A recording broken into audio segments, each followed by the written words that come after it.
Former pupils at a school for children with disabilities have told a public inquiry how more than 70 of the students died because of contaminated blood products.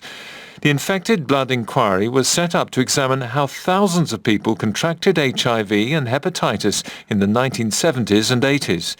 It's now turned its focus to Treloar College, a boarding school in Hampshire, where children were treated for haemophilia at an NHS centre based at the school. One former student described how he was suddenly told he had HIV and was left to pass on the news to his parents before he later tried to kill himself. Our correspondent Jim Reid listened to the evidence. Between 1974 and 1987, children at Treloar's College were treated for haemophilia with a revolutionary new clotting agent known as factor 8 or 9. For the first time, it allowed many to live a normal life without the risk of bleeds. But at the time, the drug was often imported from the United States and was not being heat-treated to kill viruses and other contaminants.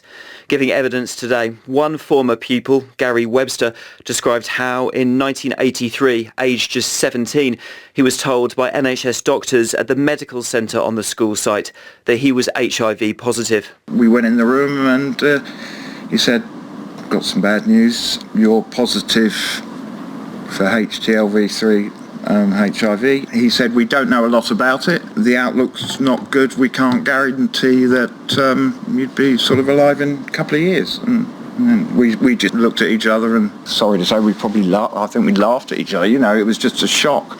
Other former pupils have described how that diagnosis changed every aspect of their life. Many lost friends outside of school as the publicity around HIV and AIDS increased in the 1980s. For a while, newspaper reporters waited outside the school gates and in shops nearby to shout questions to children about their HIV status. Mr. Webster said he struggled mentally, at one point trying to end his own life. Getting told you've got 2 years to live, even though I kept a job down, I didn't really care about things that much. And I think I tried to kill myself once. I stuck a car through a brick wall and only managed to break my ankle, so it wasn't particularly successful. But, I was just out of it. I just didn't care. It's thought almost all of the 122 haemophiliacs who attended the school in the late 1970s and 1980s were infected with HIV, viral hepatitis or both.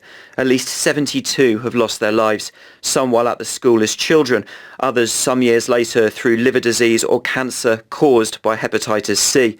Just 32 former pupils from that period are known to have survived.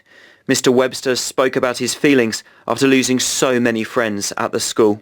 I have guilt still being here, stigma, losing 72 friends, school friends, who you've known since you were that high.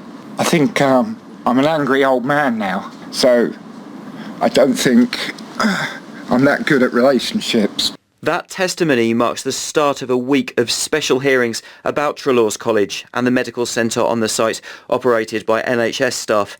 As he stepped down from the stand, Mr. Webster was applauded by other survivors and their families. Later in the week, the inquiry will hear from other former students, some giving evidence anonymously, a parent who lost both his sons to HIV/AIDS and the former headmaster of the school. The hearings are part of a wider public inquiry into the use of infected blood products, which are thought to have killed between 2,000 and 3,000 haemophiliacs in the UK since the mid-1970s.